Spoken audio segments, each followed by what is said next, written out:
The jungle of Varnic 7 was not meant for alien children to explore. Everyone knew that. Signs were everywhere written in bold red letters, blinking in warning lights. But Lyra didn't care about signs. She was bored, and worse, she was dared. The other girls in her caste whispered and giggled as they pushed her toward the edge of the human zone. "You're always acting like you're braver than us," one of them said, crossing her arms. "Go in. Just 20 steps, and bring back something. We'll believe you." Lyra rolled her golden eyes and flicked her head crest. Trying to hide her fear, the forest before her glowed faintly under the twin suns. It was quiet, too quiet. No birds, no bugs, no wind, just thick trees with wide leaves, and a strange sweet smell in the air. "Fine," Lyra said, stepping past the broken human fence. "Wait here, I'll be back in 2 minutes." The first steps were easy. The ground was soft, covered in moss that sparkled slightly underfoot. Strange purple flowers hung from trees like dripping wax. Everything looked peaceful, almost beautiful. She walked further, counting each step, 10, 12, 15. Something shifted behind her. She spun around, heart racing, nothing. Only the jungle, quiet as before. "Don't be stupid," she whispered to herself. She turned back and took another step, but her foot didn't land on moss. It sank into something wet and soft before she could scream. Vines snapped up from the ground, wrapping around her legs and waist. She clawed at them, but they were sticky. Like syrup, one vine curled around her neck, not tight, but firm. She tried to shout, but her voice cracked into a whisper. The plant pulled her slowly toward its center. A massive flower opened at the base of a tree. Looked like a giant red mouth. Pulsing and wet, it smelled sweet, but it was not friendly. The petals folded open, revealing sharp, hair-like spikes. Inside, Lyra kicked and screamed, but the vines held her tight. "No, help," she cried, her voice echoing weakly. But no one was around. The other girls were far, maybe already gone. She was alone, and the plant was hungry. The vines lifted her higher. Tilting her body over the open flower, a drop of slime dripped onto her arm, burning slightly. She cried louder, kicking with all her strength, but it was no use. The petals closed around her legs, pulling her in. Her eyes widened. This was it. She was going to be eaten by a plant, like an insect caught in a trap. The light faded as the petals folded over her head. Inside was hot, dark, and wet. She couldn't breathe. She couldn't move. Suddenly, there was a flash of blue light from outside. A loud crack, something sliced through the vines. She felt herself drop onto something solid. A rough hand grabbed her wrist and pulled hard. She gasped as her head broke through the flower's outer wall. Air hit her lungs like fire. She coughed, spat out slime, and looked up. A human, tall, wearing dark armor, face partly hidden under a visor. His arms were strong, his hands were shaking slightly, but his voice was calm. "I've got you," he said, pulling her farther away from the plant. "It's okay, just breathe." She stared at him in shock, not understanding the words, but his tone was clear. He wasn't going to hurt her. He had saved her. Her body was weak, her vision blurry, and as she lost consciousness, the last thing she saw was the human's eyes, full of focus and, strangely, full of concern. Jack stared at the unconscious alien girl lying in his arms, her skin cold and covered in thick plant slime. Her breathing was shallow, but still there. He quickly scanned her body with his portable med scanner. Her vitals were dropping fast. "Come on, don't die on me," he muttered. Opening his bag, he had only a few tools, mostly meant for field use, not enough for real medical emergencies.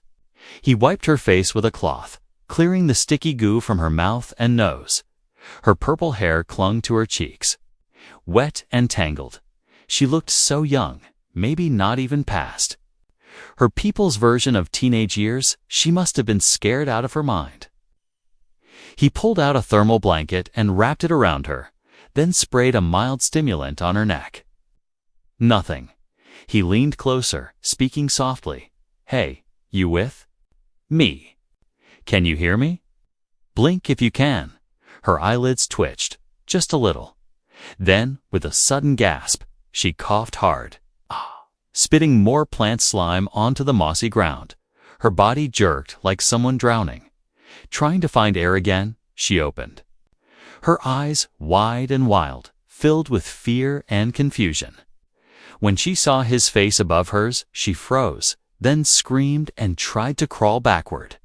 Slipping on the slime, Jack held up his hands and backed away slowly. "Easy. I'm not here to hurt you." She said something in her own language, sharp, panicked, breathless. She looked around like a trapped animal, searching for an escape. Then she clutched her chest and coughed again. This time, weaker. Jack activated his translator and tapped the universal phrase, "I helped you," it said in her language. His voice playing through the device. She blinked at the sound, hesitating. Then she looked at him again, more confused than afraid now. He spoke slowly, one word at a time, letting the device repeat after him. "You were in danger." "Plant almost ate you?" She stared, still trembling, then pointed at the massive flower behind them, its petals now folded and still. Her lips moved, and the translator picked it up. "That thing tried to eat me?" Jack nodded. "Yeah, it almost got you." She lowered her head, her eyes wide with shock. Then, softly, "Why? Did you help?" Jack didn't know how to answer that, because it was the right thing to do. Because no one else would have. Because she reminded him of someone he once failed to save. He just shrugged. "You were screaming," he said. "I was the only one nearby." She looked at him, silent for a while. Then she whispered something the translator didn't catch, a word it didn't recognize. But it sounded soft, grateful, like a thank you. The wind shifted, brushing the leaves above them. The jungle had gone quiet again. Too quiet. Jack helped her sit up fully, but she was still weak. "We can't stay here," he said. "There may be more of those things." She nodded slowly, still shaky, but no longer afraid of him. Together, they stood alien and human, both watching the forest around them, unaware that deeper in the shadows, more vines had started to stir again. The sky darkened faster than expected. The jungle above them grew thick, vines stretching like claws across the canopy. Jack kept one hand on the plasma blade at his side, the other gently supporting Lyra as they moved. She limped, still weak from the plant's grip, her breathing uneven. They said nothing. There was no need to speak. The jungle did the talking. Now leaves rustled when no wind blew. Shadows danced without light, and once something hissed softly from the trees. Lyra flinched, her fingers tightening on Jack's arm. He gave her a glance and whispered, "We need to move faster." But even as he said it, the moss beneath them shuddered, like something breathing. Jack paused, crouched, and ran his scanner over the ground. It pulsed red organic movement, detected beneath the surface. Lyra tilted her head, watching the device. "What does it mean?" she asked softly. Jack looked around, eyes sharp. "We're walking on something alive," he said. She stared at the moss, then stepped back quickly, her heels sinking into a soft patch. Squelch followed, then a wet slurp. Jack pulled her away just as a vine shot up like a whip and snapped where her foot had been. The ground erupted. 3 massive stalks burst upward, each ending in a bulbous red flower lined with needle-like thorns. Jack shoved Lyra behind him and ignited the plasma blade. The flowers screeched a horrible, high-pitched sound that rattled his eardrums.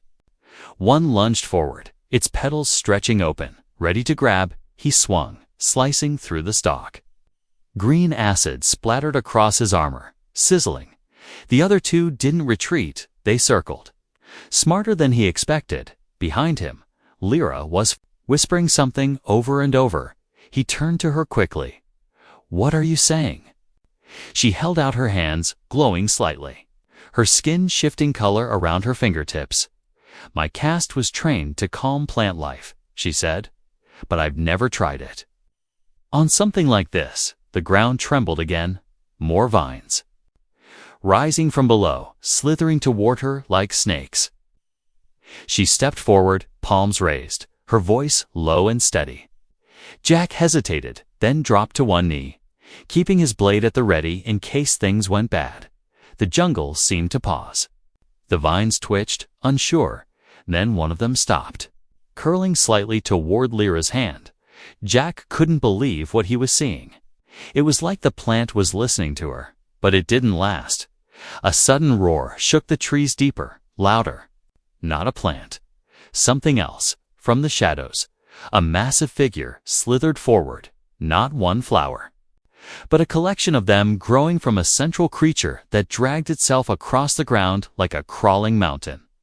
Lyra stepped back, all color draining from her face. "I can't calm that," she said, her voice trembling. "That's a fetter mother. It eats anything." Jack stood, grabbing her hand. "Then run," he said, and they did. The jungle howled behind them as vines struck from all sides.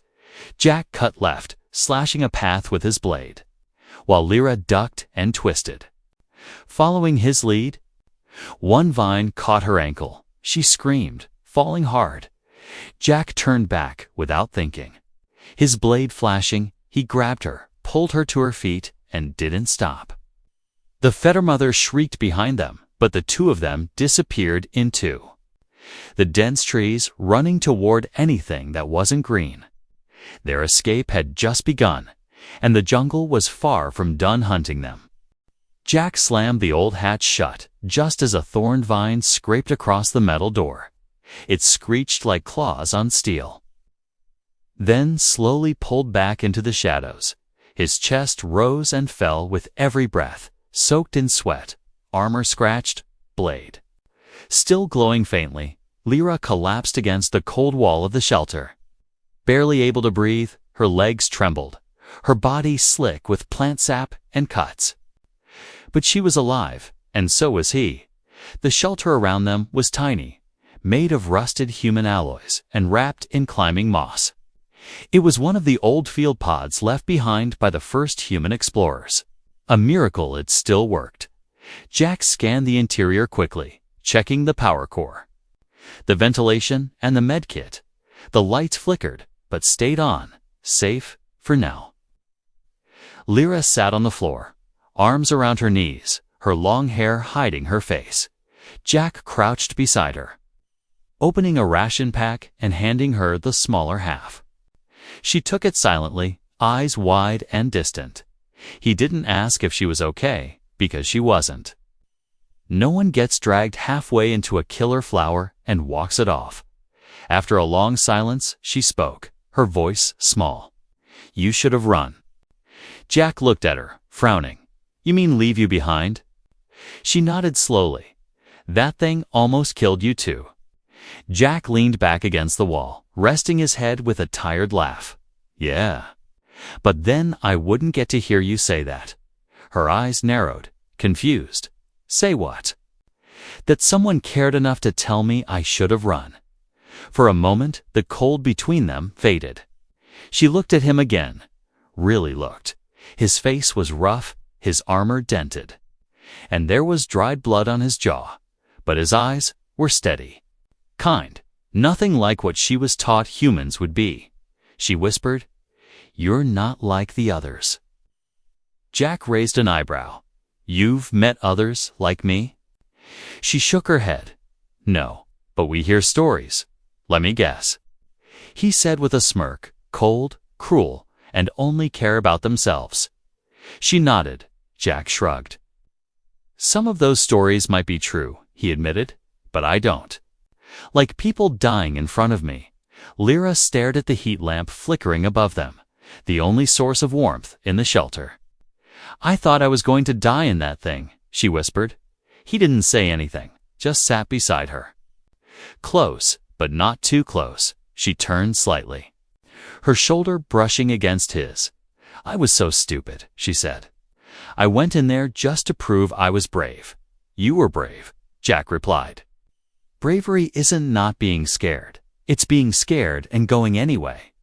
The rain began to tap against the pod roof, soft and slow at first.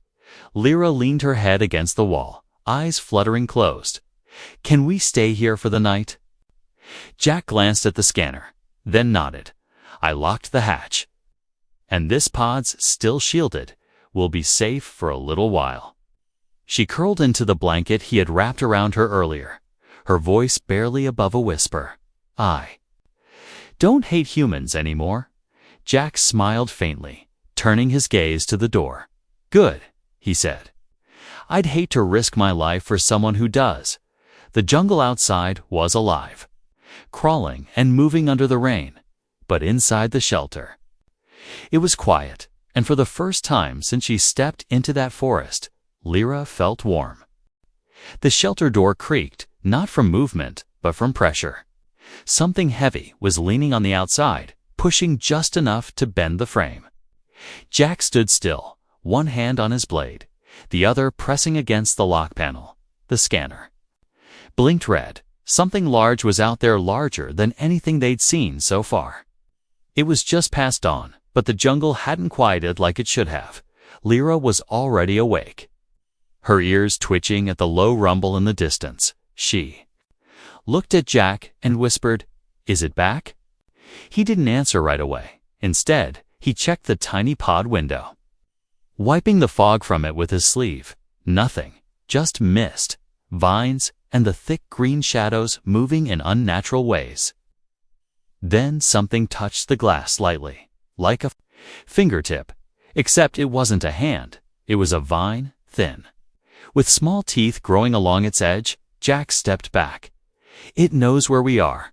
Lyra's breath hitched. "But how?" "This pod is supposed to hide heat and sound." Jack nodded slowly. "It is. But maybe that's not how it sees." Outside, more vines joined the first, crawling slowly across the metal walls. No slamming, no crashing, just a patient, creeping pressure, like the jungle had all the time in the world. Lyra stood now too, her face pale.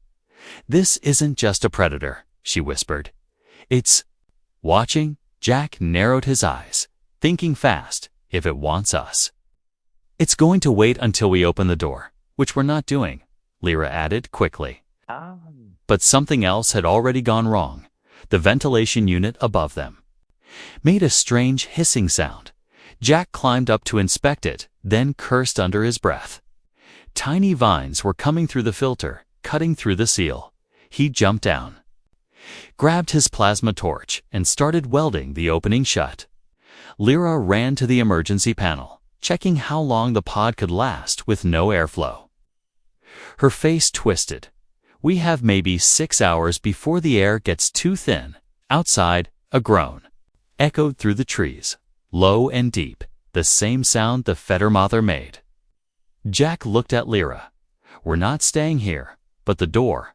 I won't use the door," he said, turning to the floor. He pulled up a steel panel, revealing a narrow maintenance tunnel that led under the jungle's surface. Lyra looked at the tunnel, then at Jack. "It's small." "I've crawled through worse," he said. He reached out a hand. "You want to live?" She took it without a word.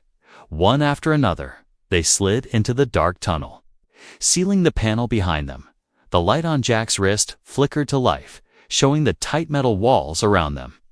They had to crawl on their elbows, mud dripping from cracks above. It was wet, cold, and smelled like rot, but it was away from the plants. Or so they thought. Ahead, the tunnel opened into an old root chamber, part of a failed terraforming system, but the roots had already found it. Long, thick, and pulsing like arteries. Lyra froze. "It's everywhere," she whispered. Jack drew his blade again. "Then we keep moving, and we don't stop." something hissed in the dark behind them. Then the tunnel shook, not from above. From beneath, something bigger was waking up, and it had just found its prey again. The tunnel behind them collapsed. The roar of twisting metal echoed like thunder as vines tore through the passage they had just crawled through. Dust and darkness swallowed the path back. They had no choice now, only forward. Jack pulled Lyra by the wrist as roots scraped along the floor behind them, not fast, but steady. Like the jungle didn't need speed, it just needed patience. They burst into a hollow chamber where old human tech hummed faintly. Broken terminals blinked. Walls lined with cracked screens. This must have been a control room once. Now it was more like a forgotten grave. Lyra dropped to her knees, coughing hard, the air thick with mold and decay. Jack grabbed a cracked oxygen tank from the wall and held the nozzle near her face. She breathed in deep, her eyes watering. "You okay?" he asked, voice low. She nodded weakly, just tired. Jack looked around for anything useful. A map, a weapon, even a light, all dead. But there, behind a fallen pipe, he spotted something. An old camping capsule sealed tight.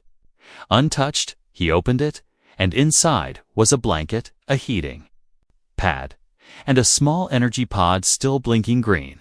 He smiled for the first time in hours. Lucky day. He powered up the pad and placed it under Lyra's hands.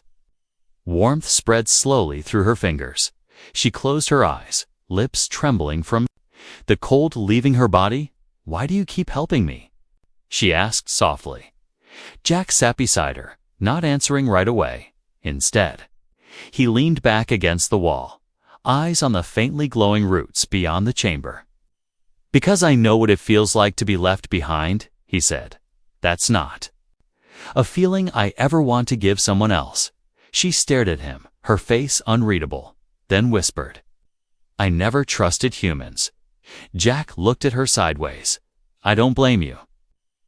She leaned her head against his shoulder, hesitant at first, then fully resting there. "You changed that," she said. Her voice wasn't loud, but it was honest, for a moment. The jungle outside didn't matter. Not the roots, not the monsters, not the fear. Just two strangers trapped beneath the earth, finally seeing each other as something more than what they'd been taught. Jack reached into his pocket and pulled out a photo, creased and faded. It showed a younger man with a girl. Both smiling. "She was my sister," he said quietly. "Taken by one of those plants years ago. I couldn't save her." Lyra didn't speak. She just held onto his sleeve a little tighter. Suddenly, the ground vibrated, not softly like before, but hard, like something massive was tunneling nearby. Jack jumped to his feet, pulling Lyra up with him. "That thing followed us underground," he said, eyes narrowing. "It's coming." The roots around the chamber began to curl and twist, forming patterns, not wild, not random, purposeful, intelligent. Lyra whispered something under her breath, a word from her language that didn't translate. Jack didn't ask what it meant. He already knew. They were standing inside something's home, and it was done waiting. The roots didn't just move, they pulsed. Glowing veins lit up inside the walls like blood pumping through living flesh. The chamber itself groaned, shifting as if the jungle had decided to inhale. Jack pulled Lyra behind an old console, keeping low. His plasma blade flickered, almost dead from overuse. He checked his last energy cell half full. Enough for one more fight, maybe. Lyra gripped his hand tightly, her voice trembling. "It's here. I can feel it breathing." Jack nodded, his jaw tight. "I know." From the far wall, something began to push through. Not a vine this time. A massive maw of flesh and plant merged together.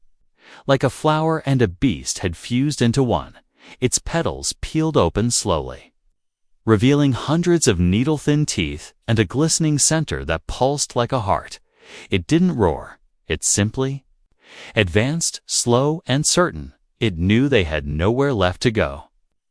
Jack stood, shielding Lyra with his body. He raised the blade, even though it shook in his hand. "I'm not letting it take you," he said firmly. She grabbed his shoulder. "Desperate? No, you'll die." He smiled faintly. "Only if it catches me." Then he did something she didn't expect. He ran, not away but straight at the creature. The plant recoiled for a second, not used to prey charging it. Jack sliced at its tendrils, drawing its focus. "Hey, ugly," he shouted. "You want a meal? Come and get it." While it lunged toward him, Lyra didn't freeze. She turned toward the damaged energy core in the wall, still humming. Unstable, she remembered what he'd said earlier. That she had the ability to calm or agitate plant life. She reached for the glowing roots nearest the core. Placing her hands on them, her body lit with faint energy. And she did the opposite of calming. She poured her fear, her anger, her will to survive straight into the vines. The plant shrieked. The chamber shuddered. Roots snapped from the walls and floor as the beast lost control of its own extensions. Jack dove aside just in time as the creature turned in confusion, now sensing a threat from behind. Lyra backed away from the core just as sparks burst from it. The overload was seconds away. She locked eyes with Jack across the room and shouted, "Now, run." They sprinted together toward the escape tunnel, just as the walls cracked behind them. The plant screamed an awful, echoing sound that made the metal bend. Then, in a flash of green and fire, the core exploded. The blast shoved them forward, knocking them into the narrow tunnel. They rolled through dirt and roots. Crawling upward with smoke behind them, Jack kicked open a hatch above and dragged Lyra up into daylight. Real sunlight. They both collapsed on the soft moss. Breathing like drowning survivors, the jungle behind them hissed. But there was no pursuit. Only black smoke rising from the hole. Lyra turned her head toward Jack, her hair soaked, her face covered in ash. "You came for me twice," she whispered. Jack smiled, breathless.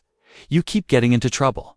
She laughed, a weak, real laugh, then without a word.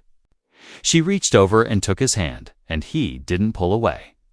The jungle of Varnic 7 had tried to kill them twice, but it also gave them something neither expected: trust, and something dangerously close to love. Together, they stood. Together. They walked back into the world, and behind them, the jungle was finally silent.